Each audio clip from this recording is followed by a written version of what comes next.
Hello, everybody. Welcome to the Radical Candor podcast. I'm Kim Scott, co-founder of Radical Candor and author of Radical Candor and Just Work.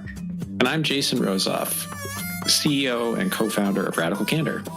I'm Amy Sandler, your host for the Radical Candor podcast. And you may have read with horror, as we did here at Radical Candor, about another upsetting trend in the workplace. The oops, just kidding job offer. There was a recent article in the Los Angeles Times where some companies are rescinding job offers and then blaming the economy. And in some cases, people had accepted these offers. They'd already upended their lives, moved across the country, only to learn there was no job there. The LA Times writes that this trend is being blamed on, quote, fears of a recession combined with upheavals in industries such as crypto, financial services, and tech. So in season 3, we had done an episode where we focused on how to choose a radically candid boss for job seekers who, along with us, did not want to pay the asshole tax. And so we're going to look at it from the other perspective today. We're going to focus on how managers can integrate radical candor into their hiring process so that they can build and sustain great teams. Before we're going to get into the details of what we found works, what doesn't work when it comes to hiring, Kim and Jason, are you feeling like there's anything new here in what we're seeing with this rescinding of offers, or is this just another cyclical occurrence with maybe a new name and a new term? What do you think? I think rescinding of offers is nothing new. I've seen it happen many, many times, unfortunately. And one recommendation I would make to folks is if you're going to move across the country, make sure that you put in your contract that they will pay for you to move there. And if you get fired or if they rescind the offer, they'll pay for you to move back. Don't get stranded. I know several people who've been stranded in a place they didn't want to be because of a rescinded job offer, unfortunately. Yeah, I would add to that there's definitely an extreme version of job offer rescinding, which is the one that you're describing, Kim, where you've already packed up and you've moved across the country. There's also the slightly less disruptive version of job offer rescinding where you don't have to relocate, but like you leave a job to join a company. It's really hard to go backwards. I think while this is nothing new, I do think there's a reaction to the sort of news of layoffs that's causing people to become very concerned about spending money. And I will say that there's an alternative trend, which is that smaller organizations that maybe haven't grown as quickly or produced as many job offers are hiring, and they're getting access to a larger pool of talent because of these other things. So if you're in the position where you are growing steadily and you can confidently hire new people, well, all these rescinded offers mean that the pool of applicants is going to be even better, higher quality. Interestingly, according to ZipRecruiter, even though news about mass layoffs, especially in tech, it's been dominating the headlines at the end of 2022, continuing to do so in 2023. 2022 was actually the year with the lowest number of layoffs and employee discharges that were recorded in official Labor Department data going back to 2000. There was a Monster survey that was released this January finding that 92% of employers surveyed said they're planning to hire this year. Of course, it's coming from Monster. So, there's that data. But I think that's a really interesting statistic. 92% of employers surveyed said they plan to hire, with close to half backfilling roles. So we're going to talk about hiring, how to make a more radically candid, compassionately candid hiring process. Kim, your book, Radical Candor, in which you write, quote, some companies don't invest much time in the hiring process on the theory that it's easy to fire people. This is a big mistake, end quote. And so, not every possible situation can be predicted, but you do outline a hiring process that can increase the chances that the right people are going to be hired at the right time. And it's so important. What we're so committed to is that remembering that the people we're hiring are real human beings with loved ones, with bills, with responsibilities. And it's not about trying people on like a pair of shoes you can discard or discharge, I guess, later if they're not the right fit. It's so important to get hiring right. And so today we want to discuss 5 key things that you've seen work and not work from your experience at Google, Apple, and elsewhere. Jason, getting your perspectives as well. One of the things I want to bring in at the top is something else that you wrote, Kim, in Radical Candor, which is, quote, these are the basic elements of a hiring process that is as rigorous as possible without being overly onerous. But you write, all hiring is flawed and subjective, and these drawbacks cannot be fixed. They can only be managed. And I know you spent a lot of time kind of revisiting this in Just Work. And so I would love to just have you share with folks how you revisited this idea of the drawbacks of hiring being flawed and subjective when you were writing Just Work. Yeah, I think when I was writing Radical Candor, I was thinking that interviewing is flawed and subjective, and I think that's true. But there's a bunch of things that you can do before you get to the interview process that can take bias out of your hiring process. And I write about those things in Just Work. One of the things you can do is you can check your job description for bias. You can use Textio as pioneered, but there's a bunch of companies that will flag bias in your job descriptions in anything you write. And that is really important because if you read the book Corruptible, it talks a lot about how we tend to attract the wrong people by writing the wrong things in our job descriptions. And am I going to apply for a job where it tells me that, I need to be hardcore? No, I will not apply for that job. So if you want to cast a broader net, you may want to check your job descriptions.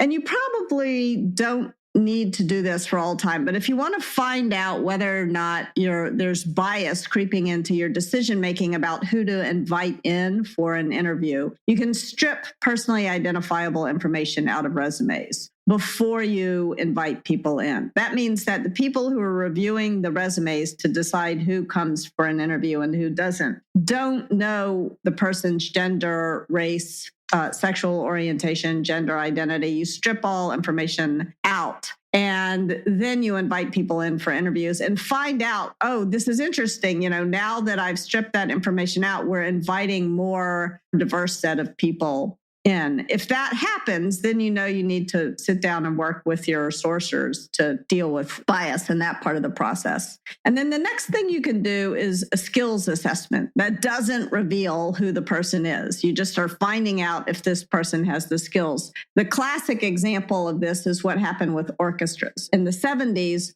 orchestras were about 95% men. And then they started doing auditions behind a curtain, so you couldn't see who was playing. And at first, it didn't improve who was being hired. And then they realized that the women who were auditioning were wearing high-heeled shoes. And so they had people not only audition behind a curtain, but take their shoes off before they walked on the stage to play. And now orchestras are they're 50-50 roughly. So it really can work if you're just wanting to identify the skills, not the people. But then, of course, we do want to interview. And you want to interview not, I think, for culture fit, but for culture add. And it's important. There's another step here. Once you have that interview process, you need to quantify your bias again and take a look and say, okay, we have this kind of diversity coming into, and if it drops off, if you have a drop off after the interview process,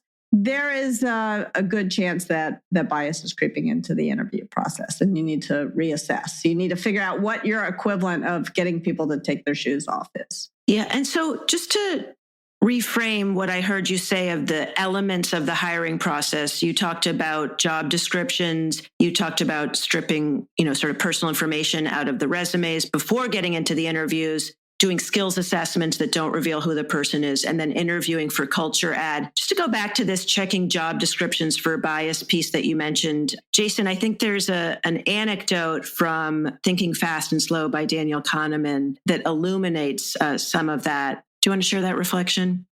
I can do it if you don't want to do it, Jason. I love this anecdote. Kahneman is writing about how to strip bias out of the interview process. And he's the one who recommended that you write down what are the criteria you're looking for that describes your culture. And then you want to make sure that you're having each person who's interviewing people assess each separately rather than having a blink reaction, because the blink reaction is where so much bias creeps in. And so that is all very good and well and important. But what was his description of what he was looking for when he was describing this? responsibility, sociability, and masculine pride. There was some bias creeping. So take a look at your criteria and make sure bias hasn't crept into your criteria. You really can't make that shit up, can you? I think that you need to go, from my perspective, a step further beyond single word descriptors and actually describe what that looks like. I feel like there almost needs to be, at each of these stages, like whenever you're asking a question in an interview process, you want to leave room to be surprised, but you should also have an idea of what a good answer to that question looks like. And so something that I have done effectively in the past is to create sort of at least 3 buckets, which is like a failure to answer this question effectively will look like this. It will have a dearth of specific details or something along those lines. A pass will look like they can offer specific details, but they can't apply that thinking to another sort of area or problem solving domain. And then a great response will be like, not only can they give me details, they can show that they're able to apply that thinking rigorously to another area, another domain around which they will have responsibility to solve problems. So like, even when you get down to the descriptors for culture, you should be able to say, what does responsibility look like in this culture? Yeah. What does it mean to take responsibility for something? What does sociability mean? Why does that matter? And what does it look like? Because I feel like that not only does it allow bias to creep in, you also get inconsistency between interviewers. So like if you have more than one person looking at this and you don't have a description of what it actually means, the results of the interviews become very hard to parse next to each other.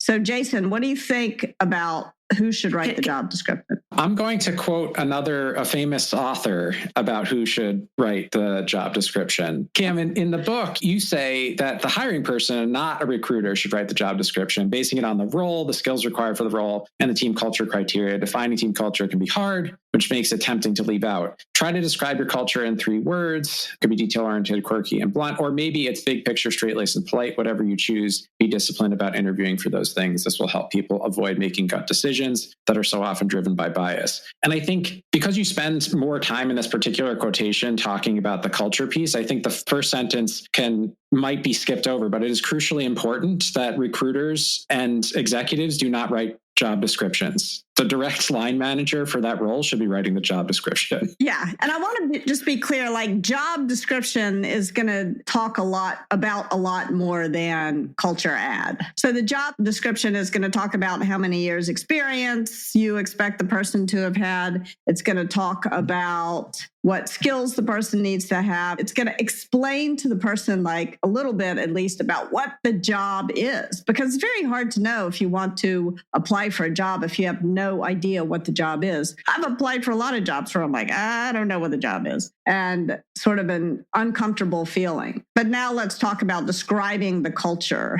in a few words. I think what's interesting is even going back to the Daniel Kahneman story of responsibility, sociability, masculine pride. I think there's a conflation of skills and culture. Those phrases can be as much about the culture that we reward as the job description. So I don't know from that anecdote if that was specifically about the actual stuff you're doing or about the culture itself. I wanted us to talk about the culture there, but I think it's important because sometimes we conflate actual tasks with culture. And so being really clear on what the skills that are required for the job description. So going back to what we were talking about with detail-oriented, quirky, blunt, et cetera, more about the culture ad. So Brandy, how would you describe our culture in 3 or 4 words?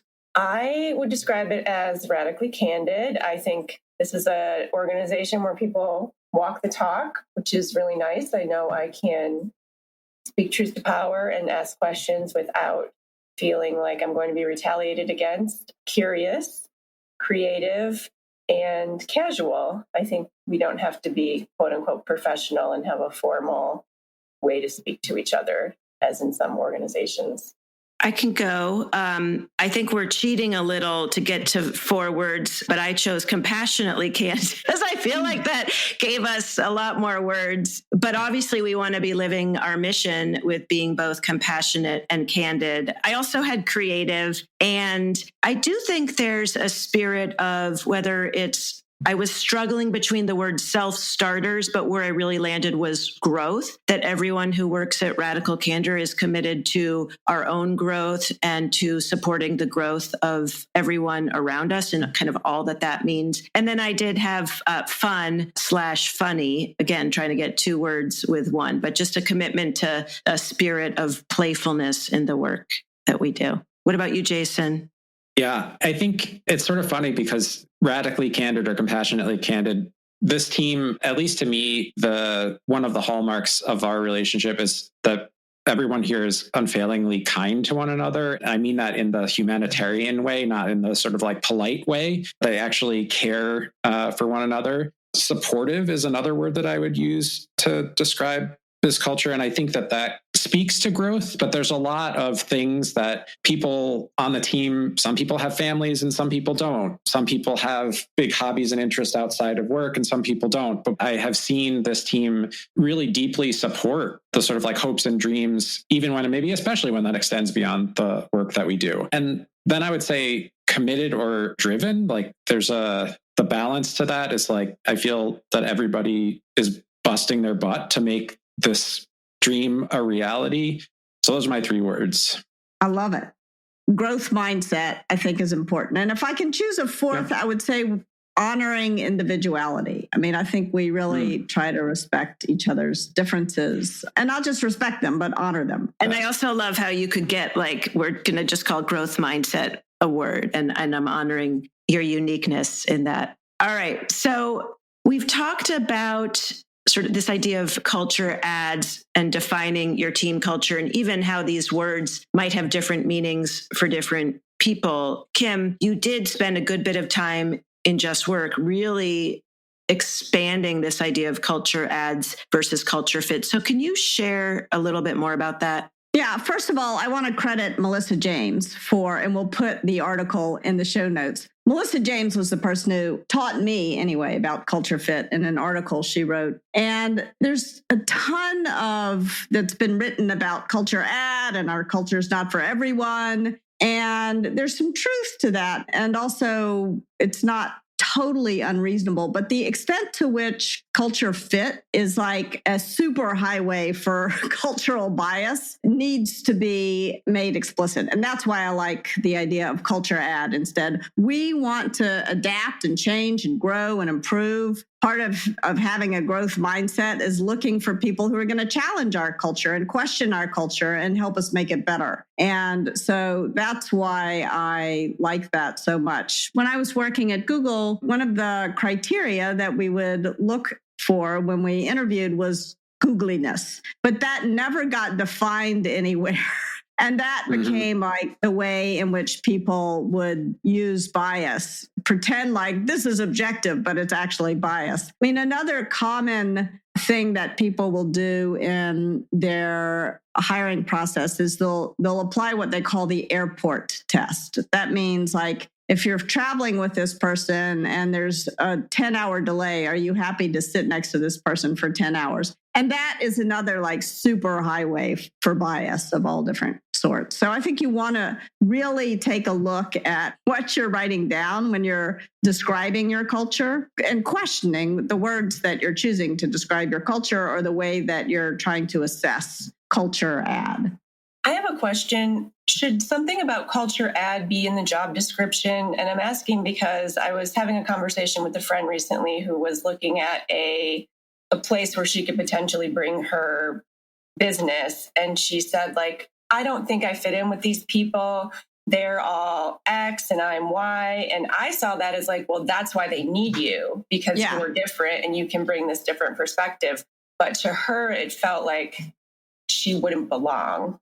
I think it is a better idea to make it public, to write it down publicly so that people know when they come in for an interview, what are the criteria by which they're being assessed. It was one of the things that I think was often gave some people an unfair advantage in Google interviews, for example. Google did not make it public that they were what the criteria were that was being used to assess them when they came in for an interview. And some people, when they were prepping, would talk to someone who worked at Google who would tell them. And other people didn't happen to know someone who worked at Google. And that's a way in which bias sort of compounds on itself. It was, a homogeneous organization. And so people who had friends there tended to look like people who were already there. And it was very hard to bring in culture add. I mean, another way that culture doesn't get added to is companies rely too much. And I am guilty of having done this throughout my career, but they rely too much on referrals, employee referrals. And if you have a homogeneous company and you rely for hiring on employee referrals, you're going to get,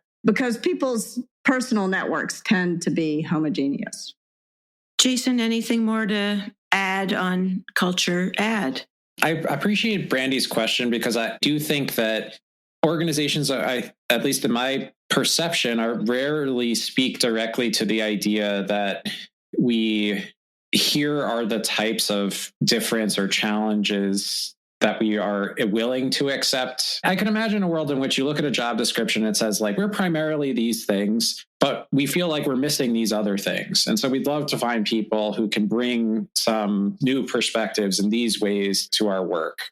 I don't think it's true that, like, even if you have a fairly inclusive culture, like, there may be things about the way that you work together that aren't for everyone. So it's not like you can do this universally, but I like the idea of adding some explicit call for difference to say, like, we recognize that we would benefit from other experiences or sort of like cultural experiences that we don't, or attitudes that we don't currently have. And here's a couple of examples, just so that when people look at it, at least they see the door is open. They don't feel like you've defined the culture and then it's set. Yeah, I'm realizing as we're talking that I wasn't as probably explicit as I could have been in writing either Radical Candor or Just Work about the difference. Like, the job description should include the skills that in an ideal world would be tested without an interview. And it should, I think, publicly include the sort of criteria that you're looking for culture add. And all of that should be open and public and transparent in an ideal world, which this is not.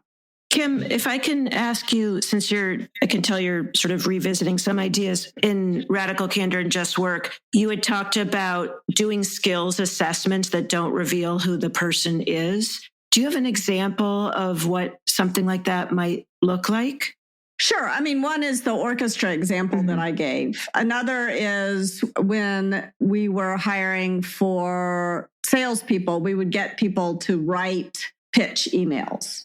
And then the people who were assessing them didn't know who had written the emails. They just assessed the emails, the pitch email. And if you're hiring engineers, you can get people to write code and, you can look at the code and not the person, that sort of thing. Yeah, it's certainly something I've done in terms of writing jobs. It's easy to get writing samples. I'm curious, did you do this as a prerequisite to getting the interview, or had people already gotten through sort of phase one of interviewing and this was to go to a next step? I think the right order is to decide who you think you're going to bring in for an interview first, and then have them do a skills assessment and then have them do an interview. If they don't have the skills necessary, then you can save everybody a lot of time and not interview them. Jason, what do you think of that ordering? I think it's great, like, if those are useful or semi-objective filters. I think if, depending on the sales role, it may not be the case that they spend a significant amount of time writing sales pitch emails, even though they might do that sometimes, in which case that's not actually a great filter. I think it is a great idea to do it exactly in the order that Kim has described, as long as the activity that you ask people to do is actually representative of the work they will really do. It was in my head was a lot of companies sort of read advice like this. And what they did was they put kind of a bullshit test in between the process of like sorting through resumes and actually interviewing people. And it wasn't a fair assessment. And so there was like some criteria that were used to evaluate it. It was theoretically objective, but it wasn't actually measuring something that was important to the job. And so don't make that mistake. Like, only do this if you have a task that can actually be done asynchronously without revealing the person's identity that is relevant to the job. I mean, one thing you could do, this may be a horrible idea, but like, if you were going to hire salespeople who are in front of customers, so you wanted to see how they responded, you could do some sort of like Zoom call where their face and voice is masked. So you hear the words and kind of the intonation, but you could like create some little avatar. If you're a big company that you could do this. And there are technologies we all know out there that allow for this kind of thing to happen. And it's not super expensive. It might not tell you anything. I don't know whether it would work or not, but it would be fun to play with. One thing I want to add, because I've done a lot of these skills assessment for interviews, and I've actually declined to do some of them because there is a concern, especially among like writers and maybe even coders, that you're going to steal my idea. You're not going to hire me, but then you're going to take my ideas. So I think it needs to be explicit that like these will be thrown away. We will not use them. If we do use them, we will pay you for them, because there's a lot of unpaid labor that goes into some of these assessments. And then the person's like, well, I just gave them all my best ideas and I didn't get the job. Yes, that is really important. And that does happen all the time. And it shouldn't take forever. It shouldn't be quote unquote real work that the company is going to use. And like, you shouldn't ask people to spend days interviewing. It should take half an hour or an hour. All right. Let's shift gears a little bit and talk about, Kim, one of your, if I may, I think favorite ideas, an idea that really resonates people with this idea of rock star mode or superstar mode. And so the question is, and you pose this in Radical Candor, should you be hiring people in rock star mode or people in superstar mode? And for folks who maybe haven't read the book or listened to some of our other podcasts on this, I'll just quickly define it. In Radical Candor, you write, remember, people in rock star mode are solid as a rock. Think the Rock of Gibraltar, not Bruce Springsteen. They love their work. They found their groove. They don't want the next job if it will take them away from their craft. People in superstar mode, on the other hand, need to be challenged and given new opportunities to grow constantly. So the answer is, of course, it depends. There are some jobs that require one or the other. Also, you want to make sure you have the right ratio overall on your team. If you have too many folks in superstar mode, hire someone in rockstar mode next. If you take the time to define the growth trajectory required for the role, it can help interviewers avoid one kind of hiring bias, hiring people who share your ambitions, which may not be desirable for the role. And so the written job description should then go to all interviewers so they know precisely what you're interviewing for.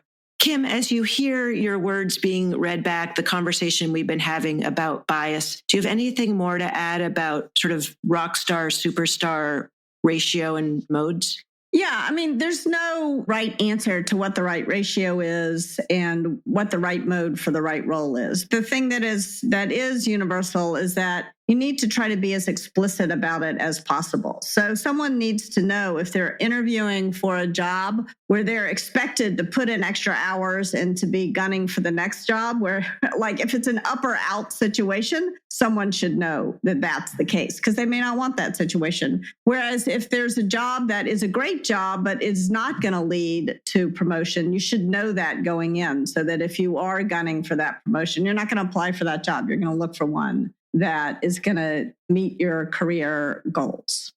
So I think that's really important. I don't know. What do you think, Jason?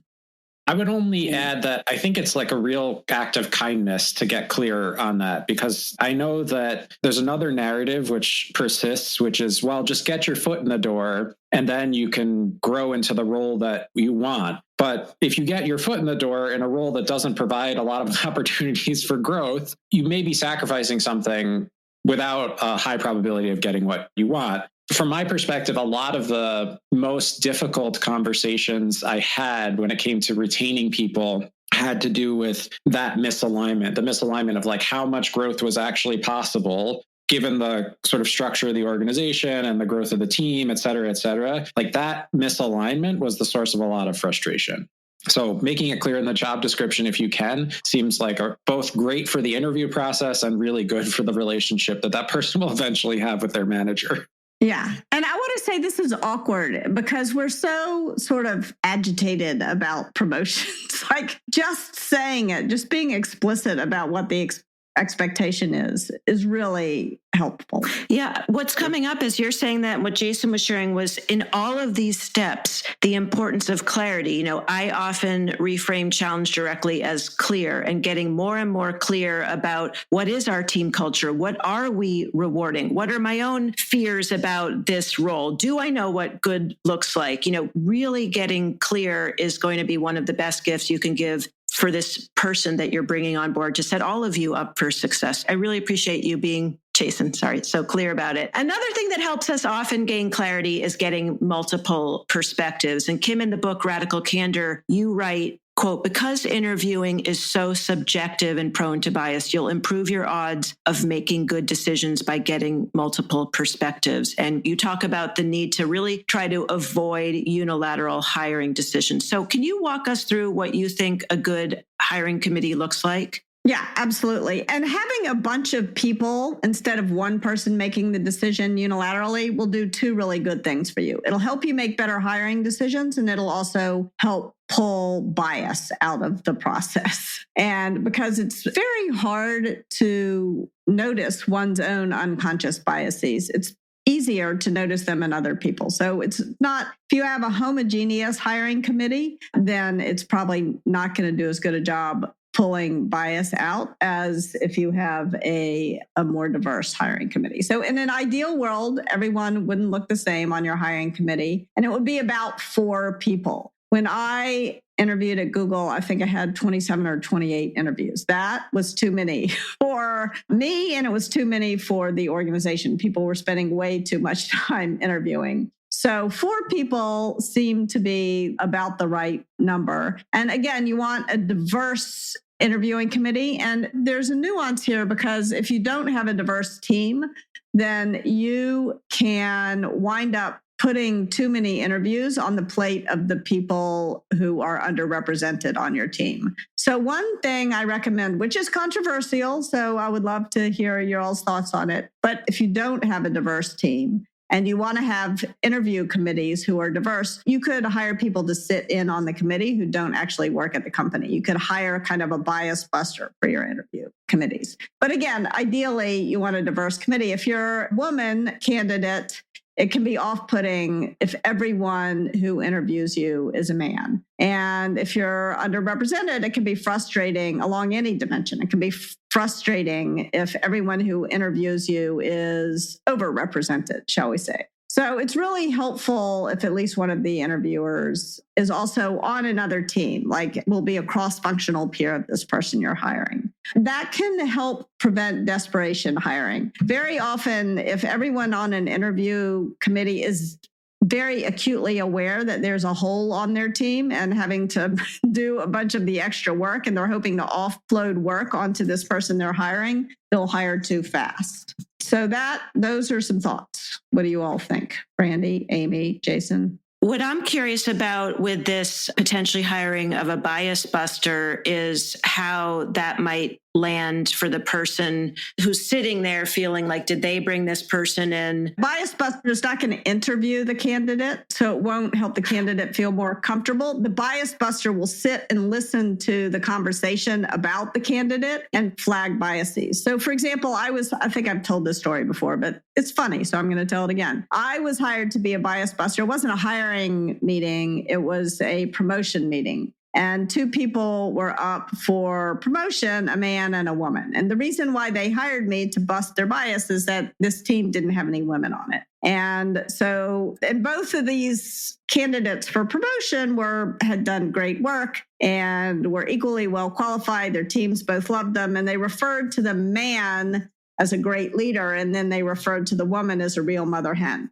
I was like, all right, back the train up. Who are you going to promote, the real leader or the real mother hen? At first they were a little defensive, but then they're like, okay, all right, you're right. And they changed their language, and I think it helped them be more aware of their biases. So that's what I mean by hiring a bias buster to sit in on your hiring meeting. I think that's so helpful. I wonder, do you mention to the underrepresented person or to anyone else about how your process works to help them feel like you are trying to intentionally overcome some structural bias?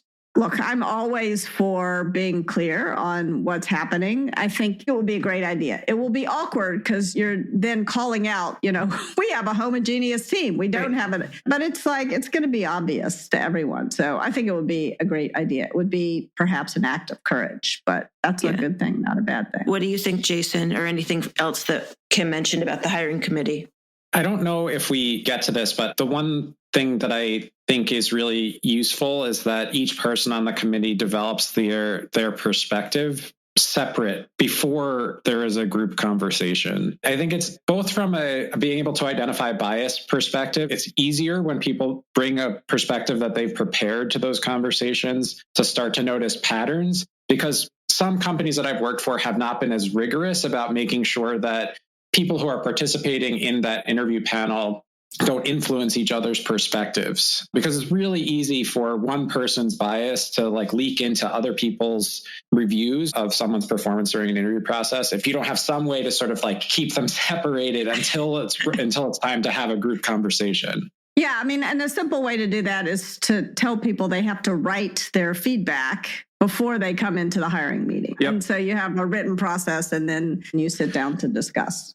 And by the way, in the written process, you can use Textio to flag bias in your assessment. That's good. I know people hate to write, but I love to write. So write. Everybody has to write. And do you just quickly want to say what Textio is for those who might not be aware? Sure. Textio is a company that assesses your text and flags language that is biased. I want to mention this idea that you bring up in Radical Candor, Kim, around casual interview environments. This is more in-person tips like taking candidates to lunch or walking them to cars. How have you found this has led to more candid conversations during the interview process? Yeah, I mean, one thing that is true if you take people to lunch, which is maybe harder in this remote work environment that we're in, but noticing how people treat the waiter is a really important criteria. If you're trying to hire people who are kind and respectful, noticing also another thing that I've done is notice how they treat the recruiter or notice how they treat the receptionist. Are they polite? Are they kind? Or are they brusque and disrespectful? So I think that is good.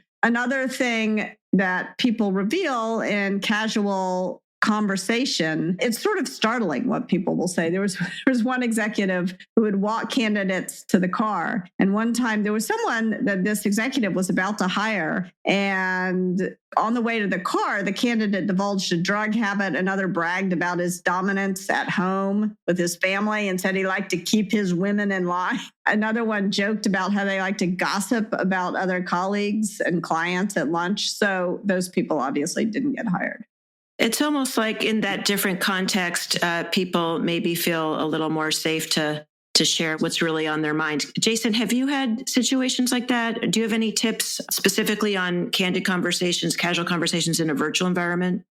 Yes. One company I worked for, it wasn't always a receptionist, but we had someone who was sort of assisting a person through a series of interviews who wasn't necessarily on the interview panel, but we invited them to write their own perspective. So the person who was sort of helping the person get around, the office and to various meetings and offering them water, we also had them write their experience. And that was data that we considered as part of the panel.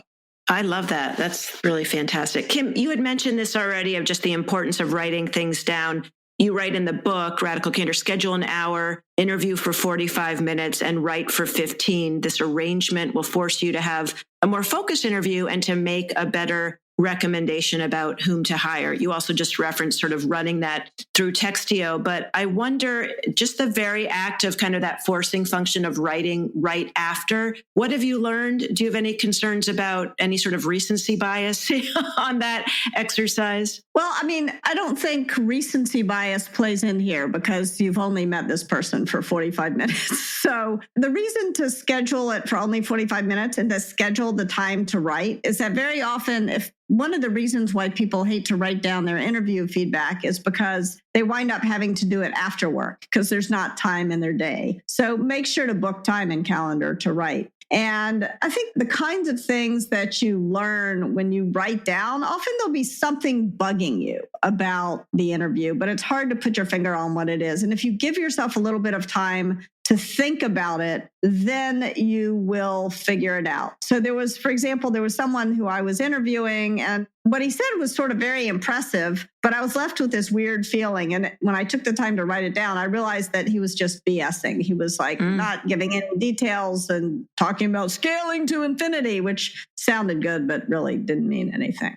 Yeah. And you've often talked about the value of writing. And I think just there might be some sense that something might be off. Again, some of that might be our own bias. Some of it might be the need for specificity. Jason, as you're reflecting on writing down, does that mirror your process? Do you have a different way that you assess what happened in your interviews? No, but I will say that what I've noticed about writing leads into the sort of the next point here, which is usually by the time there were several times where I started with one opinion. And then as I was writing, I realized I did not agree with myself. So I might have walked out of a meeting and I had a really good feeling about this person, but that was a lot of times that's like a social thing, right? Where you're like, oh, we had a great conversation. We really flowed. It was really good. And I found that in the writing process, as I actually started to like detail out, this is what this person answered and here's how they approached it. And I'm like, oh, wait a second. Like, this is not it was actually a really good way for me to force myself to consider the content of what they said and whether the content of what they said matched up with the requirements that we had for the job. Because sometimes you have a great conversation with someone who's a terrible fit for the role, but those two things can feel mixed up. Yeah, I so appreciate that. You might really feel a resonance with this person, but if they're scaling to infinity and we actually just need someone to fill out the TPS cover sheets, we might have a misalignment. Finally, Kim, you write in the book, quote, if you're not dying to hire somebody, don't make an offer. And even if you are dying to hire somebody, allow yourself to be overruled by the other interviewers who feel strongly the person shouldn't be hired. In general, a bias toward no is useful when hiring. Tell us more about that bias towards no. Well, I think that when you need to fill a role, there's a bunch of pressures to just grab someone because you need the work to be done and also because you're busy and you don't want to keep interviewing. And in my experience, when you hire the wrong person, having to undo that mistake takes way more time than interviewing a couple more people. So that's part of the reason for the bias to know. Also, on the first day of working with someone, if you already have questions and doubts and skepticism, it often gets worse, not better. So you really want to feel in your gut that you want to hire this person.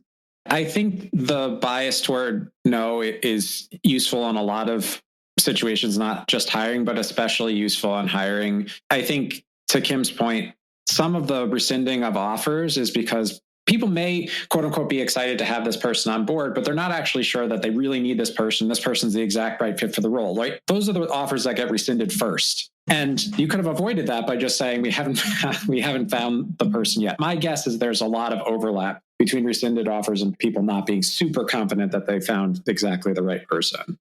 So even if you followed all the steps and hired someone, and for reasons no one could have predicted, you have to rescind the offer, consider helping that candidate find another position. I think, like I said, that there's a high probability that this person is incredibly capable. You just may not have the ability to hire them anymore. So if they've passed your bar, no reason not to help them land a job at another organization. The Times article that will be linked in the show note describes one situation where a candidate had 2 offers rescinded in the same week. And the founders of both of these companies are actively using their networks to help that candidate find another position. And it feels like a kind thing to do, given that it's really not in that person's control. They did nothing wrong. It wasn't something they did that caused the offer to be rescinded.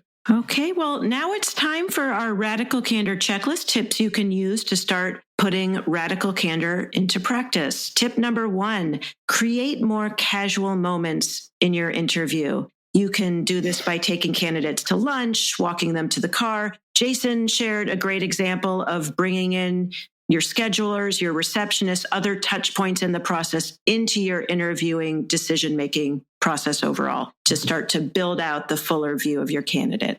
Tip number 2, schedule an hour for your interview, but use only 45 minutes for the actual interview and write for the final 15 minutes. This time will force you to take a more focused look at the interview. And as I said, you might find that you have a clearer recommendation at the end of that writing process than you did at the beginning, up to and including changing your mind about whether or not the person is a good fit. The writing time is super valuable.